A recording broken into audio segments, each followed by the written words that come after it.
Good morning or evening, everyone. I am Valériane Leroy, clinical epidemiologist working at INSERM at Toulouse 3 University in France and on child and adolescent global health in Africa. Today, I am delighted to chair this new session specifically built within the International Pediatric HIV Workshop Program to cover the COVID-19 pandemic in children. This global pandemic emerging since 2020 has changed our daily life everywhere and leading us to conduct virtually this session today.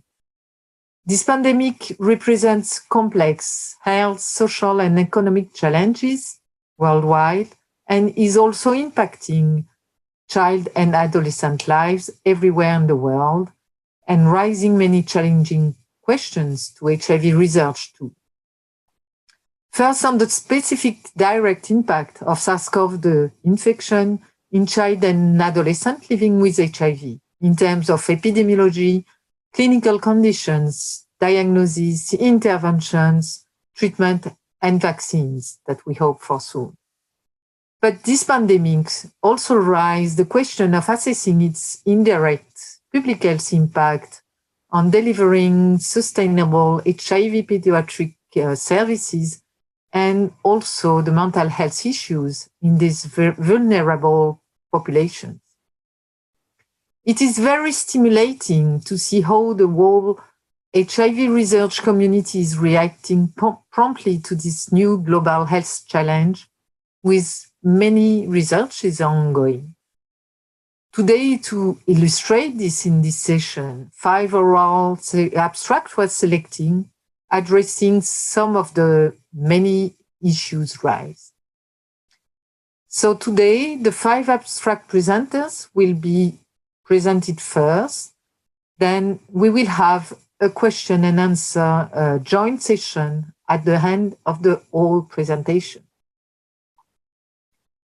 So I am pleased to introduce the first abstract presenters today, Ariana Traub, who will present a multi-country analysis of the impact of COVID-19 on HIV services for children and adolescents living with HIV for USAID. Ariana, you have the floor now. Hello, my name is Ariana Traub. Today, I will be presenting our analysis on the impact of COVID-19 on HIV services for children and adolescents living with HIV on behalf of our team, Anouk Amzel, Megan Gleason, Nimasha Fernando, Mina Srivastava, and Alex Frazo from the USAID Office of HIV/AIDS Prevention, Care, and Treatment Division. Thank you to the International Workshop on HIV Pediatrics and the coordinators for the opportunity to present our findings today. This presentation was made possible by the support of the American people through USAID under PEPFAR. The views in this presentation are those of the author and do not necessarily represent the views of USAID, PEPFAR, or the United States government. The authors have nothing to disclose. The COVID-19 pandemic has created a unique challenge for health systems across the globe as they adapt to new social distancing policies.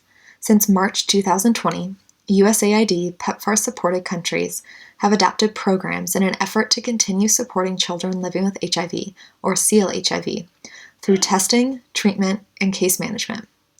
This study assessed the impact of these COVID-19 restrictions on HIV services for CLHIV. USAID PEPFAR data was analyzed from 13 countries, comparing the relative changes from fiscal year 20 quarter 1 to fiscal year 20 quarter 3, or October 2019 to June 2020. This study looked at the overall volume of testing, the number of HIV-positive children identified, linkage to antiretroviral therapy, or ART, ART coverage, as well as viral load coverage and viral load suppression rates. For this study, children were defined as less than 15 years old. 13 countries where PEPFAR USAID is supporting CLHIV services were selected for this analysis. These include Burundi, DRC, Eswatini, Haiti, Kenya, Lesotho, Malawi, Mozambique, Nigeria, Tanzania, Uganda, Zambia, and Zimbabwe. Here, we are looking at the overall testing volume, number of positives, and number new on ART. On the x-axis is the 3 quarters in fiscal year 20, from October 2019 to June 2020, while the y-axis is the overall number of children. The total number of children tested for HIV dropped by 40%, or 119,416 tests, from fiscal year 20 quarter 2 to fiscal year 20 quarter 3. Additionally, the total number of CLHIV who were identified as positive also decreased by 22.3%, or 1,608 children, from quarters 2 to quarter 3. Despite the decrease in numbers of CLHIV who were identified as positive, the percentage of positive tests, or the positivity, increased from 2.4% to 2.7% from quarters 2 to quarter 3. Additionally, the percentage of children linked to ART, or the proxy linkage, which is defined as the number of new CLHIV divided by the total number of CLHIV who were tested positive in that quarter, increased from 94% in fiscal year 20 quarter 1 to 105 and 104% respectively in quarters 2 and quarter 3. When looking at the second and third 95s of the treatment cascade, we notice that the overall number of CLHIV on ART increased by 7.2%, or 12,408 children from quarters 1 to quarter 3, but with noticeably less growth from quarters 2 to quarter 3. The viral load coverage, or the percent of CLHIV on ART who received a virologic test, decreased across the quarters, from 80.9% to 76% from Q1 to quarter 3.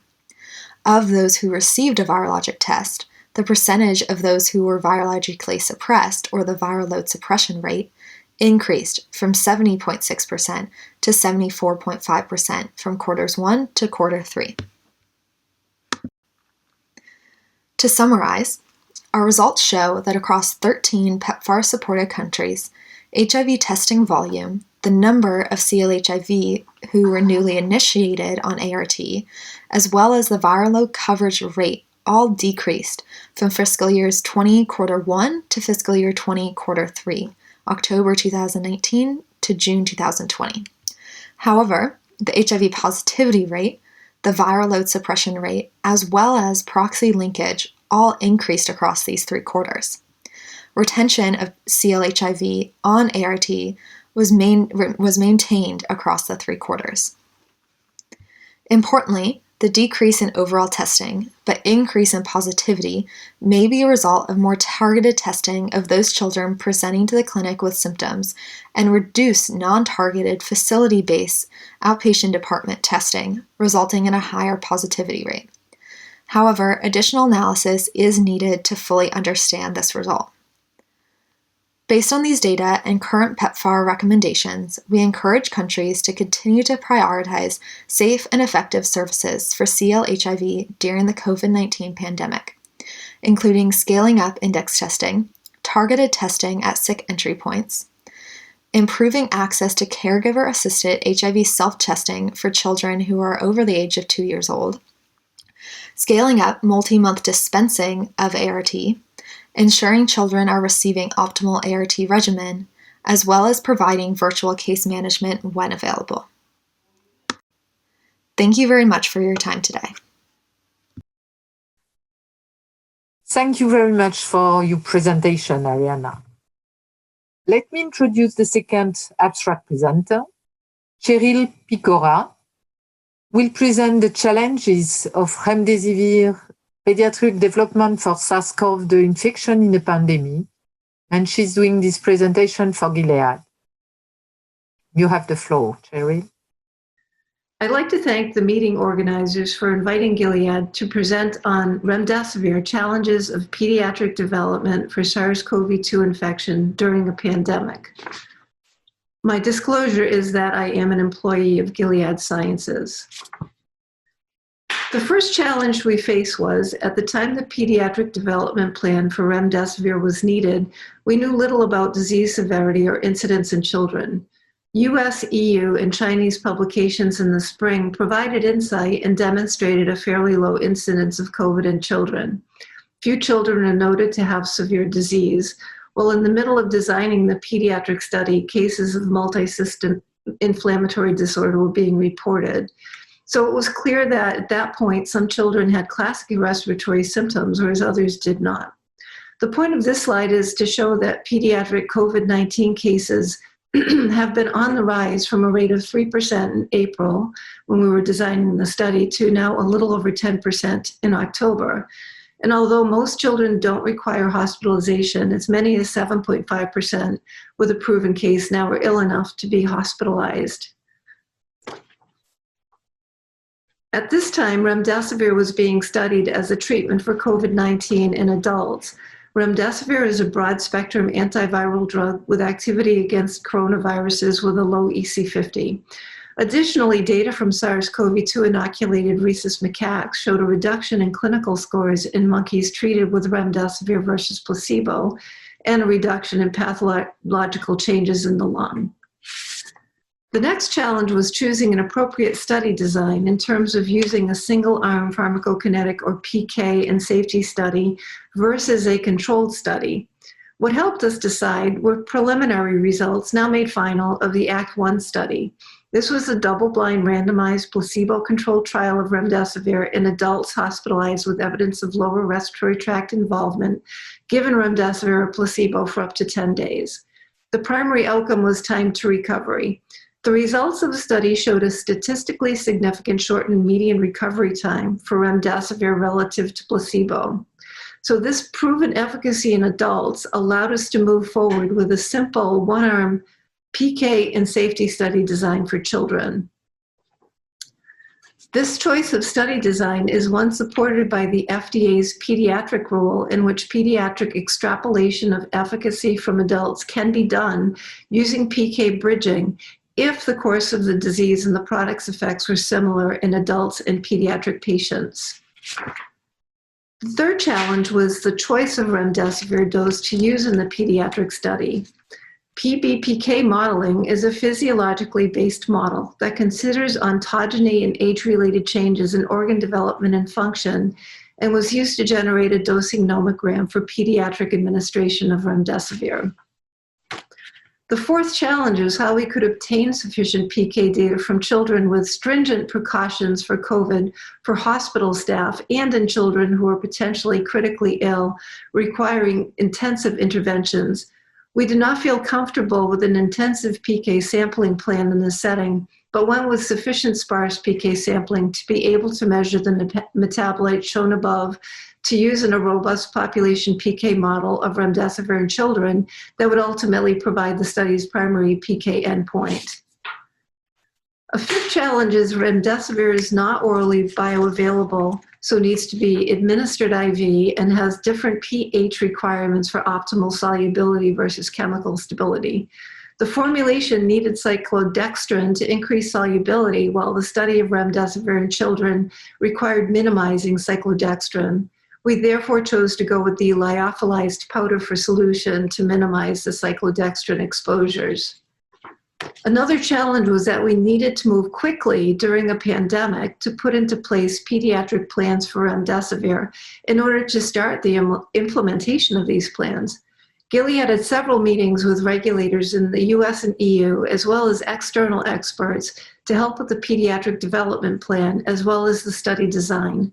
This approach was highly collaborative and led to unprecedented timing in PIP and PSP approvals and study startup. Once the basis of ongoing accumulation of pediatric clinical data from published observations, as well as the adult data, were collected and input from regulators was obtained, the study referred to as CARAVAN was designed. Key inclusion criteria are lab-proven SARS-CoV-2 infection and hospitalization and absence of renal or hepatic failure. All children over 2.5 kilograms and at least 14 days of age are enrolled in parallel and divided into cohorts above in the interest of spanning an adequate range of weight with an appropriate sample size. Participants are treated up to 10 days with daily remdesivir, and clinical assessments in multiple safety labs, as well as PK assessments, are performed as indicated on the slide, with a final visit at day 30. A significant challenge to this design was the size of some of these participants and the blood volume limits, for which we consulted a pediatric laboratory specialist. In conclusion, despite these challenges, we initiated the study successfully and enrolled our first participants in July. As of October 19, there were 20 participants enrolled across cohorts 1 through 4. We've had enrollment challenges as children seem to be managed more conservatively now, having learned from earlier cases, and fewer given a remdesivir course. The rate of symptomatic and hospitalized children has been fairly low, which necessitated opening additional sites. So we're over 25 sites at this point in the US and EU. We have an external data monitoring committee, or IDMC, meeting coming up soon to review the safety outcomes, which is triggered once 50% of subjects have been enrolled and reached day 10. And we reassess on a daily basis whether new sites might enhance enrollment based on epidemiologic data, and we anticipate study completion at the beginning of next year. Lastly, we like to express our solidarity with those who have been ill or are ill with COVID-19, their families, and the healthcare workers on the front lines of this pandemic. And we extend our thanks and appreciation to the Caravan study patients, their partners and families, the frontline healthcare workers caring for them, the study staff, and study investigators. Thank you very much. Thank you for your presentation, Cheryl. Nimasha Fernando has the floor to present a multi-country analysis of the impact of COVID-19 on impact of MultiMonth dispensing for children living with HIV on antiretroviral therapy.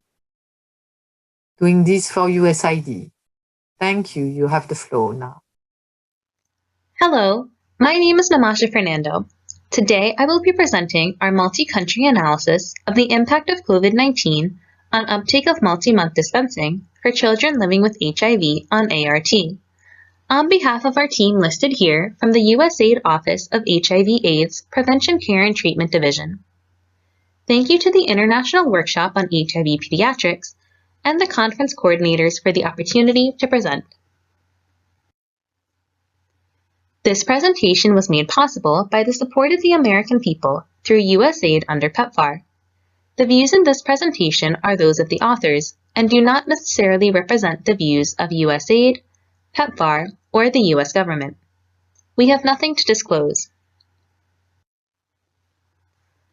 Children living with HIV, or CLHIV, who are stable in ART are eligible to receive multi-month dispensing, abbreviated as MMD. MMD is defined as receiving a 3-month or greater supply of ART. Advantages of MMD include promoting continuity of ART, as well as decongestion of health facilities due to less frequent ART pickups. These advantages are key priorities, especially during COVID, when efforts seek to reduce potential exposure to SARS-CoV-2 at health facilities. Although MMD has benefits, uptake is varied by country during COVID-19. This analysis reviews USAID PEPFAR MMD data to assess the uptake of MMD and proportion of CLHIV 0 to 14 years old on ART receiving MMD. Data is from fiscal year 2020 quarter 1 to quarter 3, so October 1st, 2019 to June 30th, 2020. ART categories were defined as less than 3-month supply, 3 to 5-month MMD, or 6 or more month MMD. Treatment volume was defined as the total number of 0 to 14-year-old CLHIV on ART. 12 countries listed here where PEPFAR USAID is supporting CLHIV and MMD were selected for this analysis. Moving to the results, in the following slides you will see the 12 countries represented along the x-axis and the percentage of children 0 to 14-year-old on treatment along the y-axis. Red columns represent fiscal year 2020 quarter 1 data. Yellow columns represent Q2 data, and green columns represent Q3 data. Our results first showed that from FY20 Q1 to FY20 Q3, the mean percentage of CL-HIV on treatment receiving less than a 3-month supply of ART decreased from 65.2% in FY20 Q1 to 39.2% in FY20 Q3. In every country, the percent of CL-HIV receiving less than 3-month supply of ART decreased from FY20 Q1 to FY20 Q3. This decrease may reflect more CL-HIV transitioning off of the less than 3-month supply and onto a longer MMD supply. When looking at the percentage of children receiving 3 to 5-month MMD, we see that the percent increased in all countries during COVID-19. In FY20 Q1, the mean percentage of CL-HIV on treatment receiving 3 to 5-month MMD was 33.6%, but grew to 54% in FY20 Q3, an increase of 1.6 times as 84,725 CL-HIV were receiving 3 to 5-month MMD by the end of FY20 Q3. However, the range of percentage of CL-HIV receiving 3 to 5-month MMD in FY20 Q3 was between 28.2% in Uganda to up to 90.4% in Eswatini, reflecting differences in uptake by country. The number of CL-HIV receiving greater than or equal to 6-month MMD more than doubled from FY20 Q1 to FY20 Q3, jumping from less than 4,000 CL-HIV in FY20 Q1 to 10,869 in FY20 Q3. However, the percentages of CL-HIV on treatment show that the percent of CL-HIV receiving greater than or equal to 6-month MMD remained low and only reached 6.7% by the end of FY20 Q3. The range of percent of CL-HIV receiving greater than or equal to 6-month MMD did vary from 0% in Mozambique to 17.3% in Nigeria, again showing varying MMD by country and possibly also reflecting varying national policies on 6-month or greater dispensing. To summarize, our results show that for CL-HIV 0 to 14 years old in the 12 included PEPFAR USAID supported countries, dispensing of less than 3-month supplies of ART decreased during COVID. 3 to 5-month MMD increased moderately, and 6 or greater month MMD increased, but overall numbers remained low. In conclusion, MMD uptake increased during COVID for 0 to 14-year-olds from FY20 Q1 to FY20 Q3. Given the advantages MMD offers, such as helping families synchronize ART pickup, decongesting health facilities, and helping free up resources that can be dedicated to newly diagnosed and virally unsuppressed people living with HIV, MMD should be standard of care for stable CL-HIV.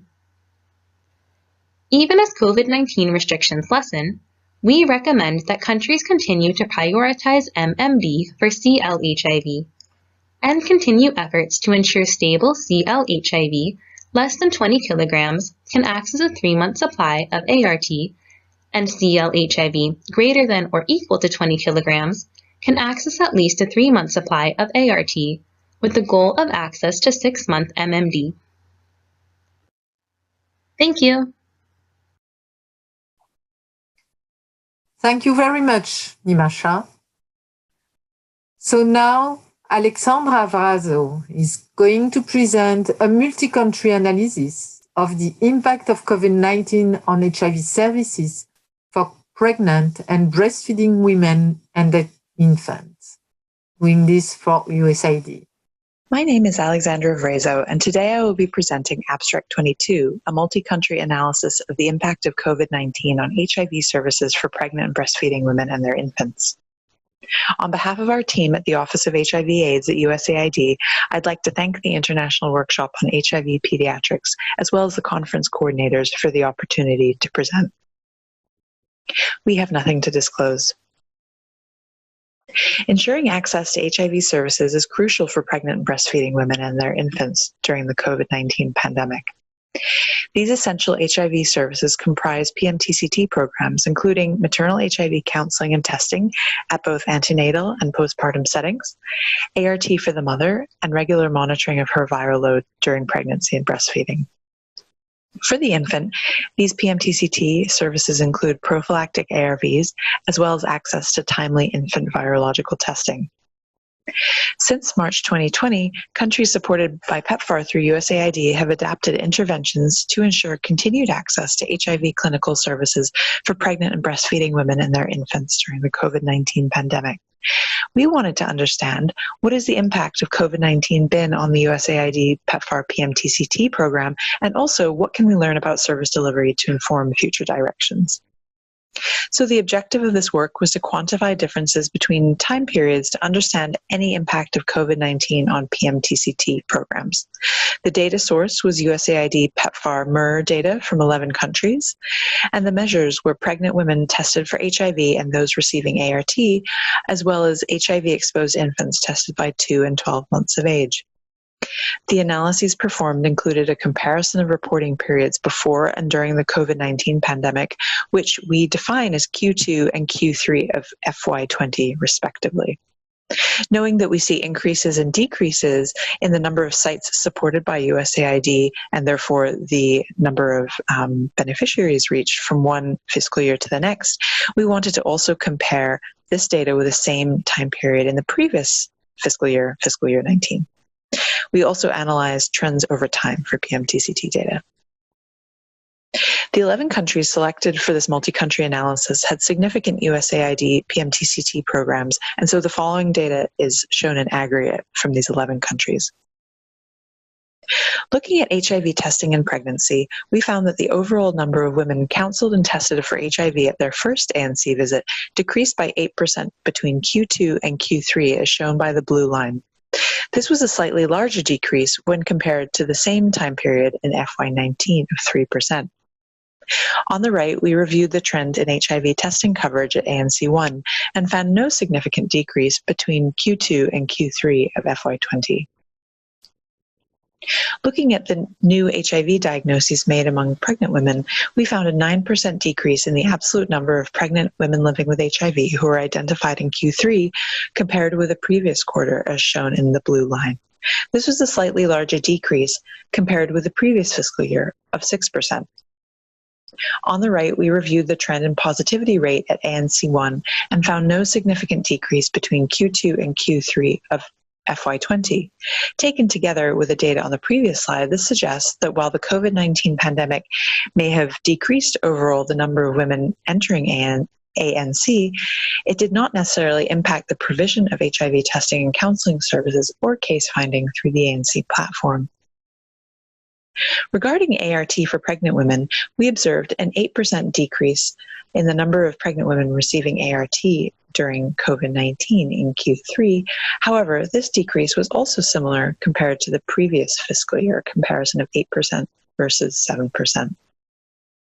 On the right, trend data for ART coverage for pregnant women indicates that pregnant women received ART at the same rate in Q3 compared to Q2.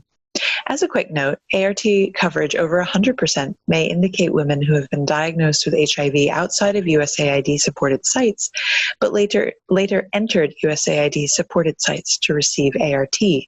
Therefore, these women would have been reported in the numerator, but not in the denominator used in the coverage calculation. Looking at whether COVID-19 impacted virological testing for HIV-exposed infants at USAID sites, we found that the number of infants tested by 2 and 12 months of age decreased during Q3 compared to the prior fiscal year, where we saw an increase during this time period. Increasing the testing of HIV-exposed infants by 2 months of age is a priority for PEPFAR PMTCT programs. So on the right-hand side, we assessed whether COVID-19 had impacted testing coverage. However, we found this to not be the case. There was no major difference between Q3 in terms of the coverage of infant testing by 2 months of age compared with Q2. So in summary, women and infants have continued to seek PMTCT services during the start of the COVID-19 pandemic, despite some modest decreases across the cascade. These modest decreases may suggest potential missed opportunities for HIV diagnosis for mothers and infants, and we are following up closely with the country teams to assess whether catch-up campaigns are needed. So despite these small decreases in the absolute number of mothers and infants accessing services, the maintenance of ANC testing rates, maternal case finding, ART coverage, and infant virological testing coverage suggests that PMTCT services were still able to be provided at USAID-supported sites across the 11 countries studied in the context of COVID-19. So our recommendations are that during COVID-19, adapting PMTCT services to reach mothers and infants are crucial. Further adaptations to increase infant testing coverage may be needed, such as catch-up campaigns for infant testing, or SMS or telehealth consults by providers or peer mothers to support postpartum mothers on dosages and appointment scheduling. Countries may also consider community-based DBS sample collection to minimize the need for mothers and infants to attend facilities. With that, this concludes the presentation. I'd like to thank you so much for listening. Thank you for your presentation, Alexandra. So finally, Isabella Lopez will present the use of a walk-in HIV and STI testing model for at youth age 13 to 24, assessment of the impact of the COVID-19 pandemic on the testing services, and she will doing this for UCSF Morsani College of Medicine. Hello everyone, my name is Isabella Lopez and I am giving this presentation today on behalf of the Ybor Youth Clinic and the University of South Florida. Our presentation today is on the use of a walk-in HIV and STI testing model for youth ages 13 to 24, assessment of the impact of the COVID-19 pandemic on testing services. The University of South Florida Department of Pediatrics Ybor Youth Clinic serves youth from the ages of 13 to 24. Although it is university affiliated, it is operated as a storefront clinic in a high HIV and STI incidence area of Tampa.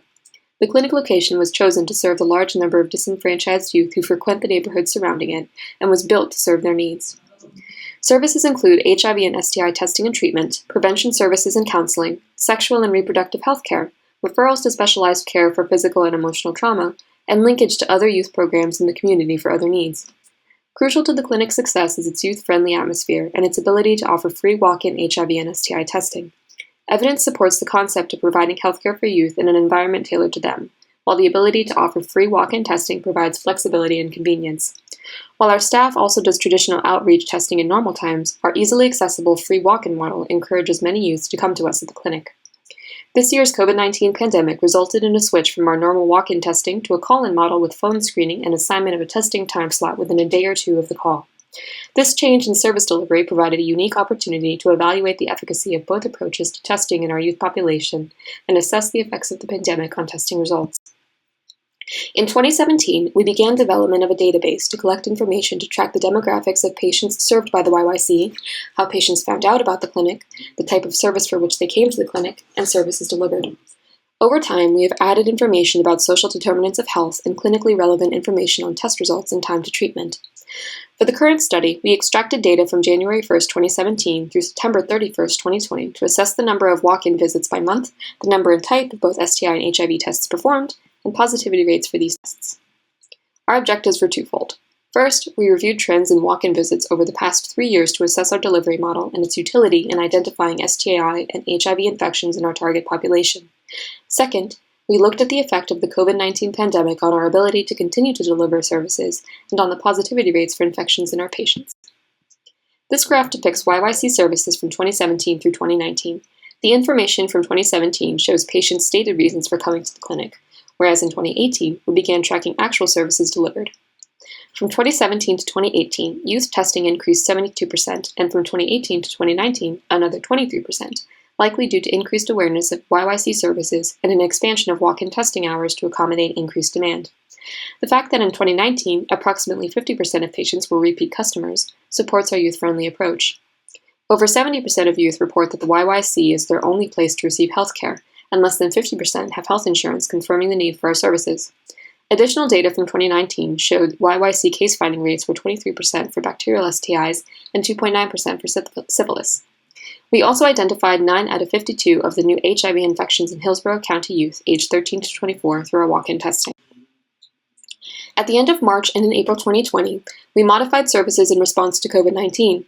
Walk-in testing was discontinued and other services were cut back. All patients seeking services were instructed to call the clinic nurse manager. We instituted screening measures for patients coming to clinic, followed university recommendations for cleaning and PPE, minimized patient time in clinic, and switched appointments to telehealth when possible. Notifications were posted on the clinic door, on the clinic website, and on social media regarding these changes. By mid-April, modifications were in place that allowed the accommodation of all youth calling to schedule HIV or STI testing or request appointments. Patients were screened for COVID symptoms/exposures and assigned a time slot for their testing. The numbers designated as walk-in from April to September in the chart on the left reflect youth who called in for testing, while those in January, February, and early March depict traditional walk-in testing. Overall, average monthly clinic visits declined by 34%, from 215 to 135, from May to September compared to the first 2 months of 2020, with testing visits declining by almost 50%. This is a comparison of clinic testing in 2020 for the period before COVID, January and February, to the period from May to September after the clinic had made adjustments to its procedures in response to the pandemic. The numbers reflect averages for those time periods and include testing done at walk-in, designated time slots, and also at scheduled appointments when clinically indicated. Despite our ability to see all youth who scheduled appointments, STI testing decreased an average of 33%, while HIV testing decreased by 13%. The increase in syphilis testing reflects the fact that during this time period, we added a tester with phlebotomy certification, which facilitated more routine syphilis screening. The absolute number of diagnosed gonorrhea and chlamydia infections decreased along with the number of tests performed. This did not occur with the number of diagnosed syphilis cases due to the increased number of tests performed by the new tester. This chart shows case finding rates from May to September of this year compared to the rates in May to September of 2019. There was no statistical difference in rates for any of these infections in this analysis, and rates remained consistent with the diagnosis rates seen traditionally at the clinic. HIV diagnoses at the clinic are much less frequent, but 2 new cases occurred in the first 2 months of the new year, 1 in April and 4 from May through September. These numbers are in line with our historical averages. The walk-in testing model at the YYC is very effective based on the increasing number of tests performed and infections detected in the past 3 years. We demonstrated that increasing open access through walk-in testing increased the number of youth served. The COVID-19 pandemic resulted in a significant decrease in the number of patients for whom we were able to provide services. We increased the number of youth getting tested by switching to scheduled testing and reminder calls for appointments by the end of April. Although we can now accommodate all who call for testing, and most of them are showing up for their appointments, testing numbers remain below previous norms. It is unclear how much social distancing and decreased perceived risk for STIs has contributed to this drop in demand for testing, versus other reasons, such as the inconvenience of scheduled appointments, hesitancy to come to clinic because of the risk of COVID exposure, or diminished immediate importance of HIV and STI testing in the face of constant messaging regarding COVID. Continued monitoring services utilization and measuring behavior change during this pandemic will help us as providers adapt to the changing needs of youth and continue our efforts to prevent, diagnose, and treat STIs and HIV.